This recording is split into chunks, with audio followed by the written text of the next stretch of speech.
listeners. This is Angie, and today I'm going to be reading to you an article from Attitude Magazine called Your ADD Life. This is not sponsored, and this is for educational purposes only. This article is written by Dr. Ned Hallowell, has ADHD himself, and is founder of the Hallowell Center for Cognitive and Emotional Health.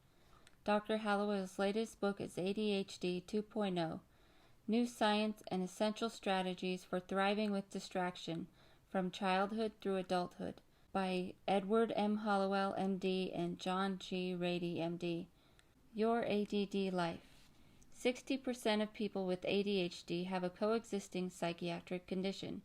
Don't leave the doctor's office until you receive a complete diagnosis. When you work with a professional to see if you have ADHD, it's important that the findings you come away with are accurate and complete. One of the most common mistakes made in evaluations for ADHD is an incomplete diagnosis. You have ADHD, but what else might you have? Or no, you do not have ADHD, but what do you have that explains the symptoms that led you to seek help? 60% of people with ADHD have some coexisting psychiatric condition. This is why checklist evaluations, while helpful screening tools, are inadequate by themselves. You need to sit down and talk to a human being and tell your story.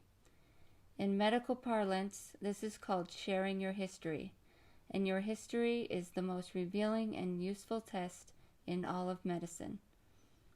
While most mental health professionals do not perform a physical exam, the history and physical remains the cornerstone of a medical evaluation.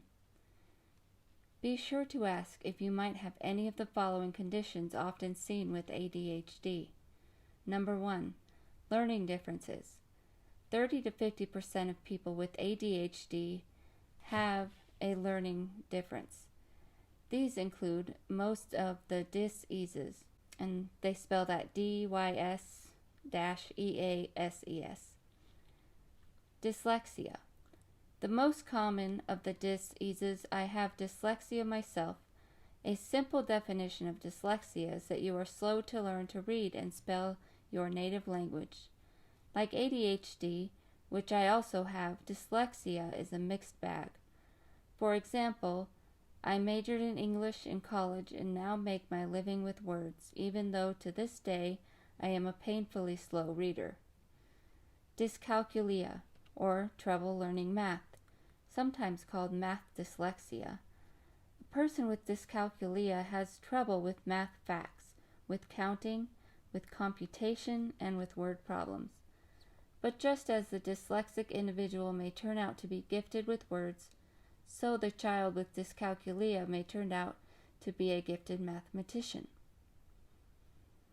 Dysgraphia, which includes trouble with handwriting, an awkward way of gripping a pen or pencil, trouble spacing written words or letters, frequent need to erase, and an awkward body position while writing. Dyspraxia, or developmental coordination disorder, which denotes clumsiness, lack of coordination, a tendency to drop or spill things, awkwardness in movement. DCD often leads to tremendous problems with confidence and self-esteem in childhood and adolescence, when athletic prowess and physical fluidity are so highly valued among peers. Treatment for all of the diseases includes specialized tutoring, like Orton Gillingham, Wilson, or Linda Mood Bell for dyslexia, or coaching, occupational therapy, and counseling to help with the attendant emotional problems. Number 2, behavioral or conduct problems. The diagnostic terms for these include oppositional defiant disorder, or ODD, conduct disorder, and antisocial personality disorder. Without intervention, a child will move from ODD to CD to ASPD as he or she gets older. The prisons, the treatment centers for the addicted, the ranks of the unemployed and marginalized are full of adults who have ASPD. It's critical to get help early on. This is best undertaken by a team of providers. Number 3, anxiety disorders. Sometimes anxiety occurs in the wake of untreated ADHD. Once an individual takes stimulant medication and gains focus and control, the anxiety wanes. However, sometimes he or she has a freestanding anxiety disorder, which needs to be treated with a combination of education, counseling, cognitive behavioral therapy, physical exercise, positive human connection, and perhaps medication, such as an SSRI or an anxiolytic. Number 4, mood problems. Depression. Once again, what looks like depression may occur in the wake of untreated ADHD. If the person responds well to medication for ADHD, performance improves and the depression disappears. However, sometimes a child has true depression as well, in need of treatment in and of itself. Dysthymia. The sadness and low mood of dysthymia is less severe than with depression, but it lasts longer. Lifelong low mood. Historically, there have been many terms for this, but the clinical fact is that some people who have ADHD never achieve lasting happiness. Bipolar disorder, or BD. 20% of people who have ADHD also have BD. 70% of people who have BD have ADHD. Number 5, substance use disorder or a behavioral addiction or compulsion. These are common with ADHD. Do not let shame hold you back from talking with your doctor about them, because there are treatments other than willpower and white knuckling. If you or your child is given an ADHD diagnosis, be sure to ask your doctor about the conditions listed here, as well as any other issues that may not have come up during the evaluation.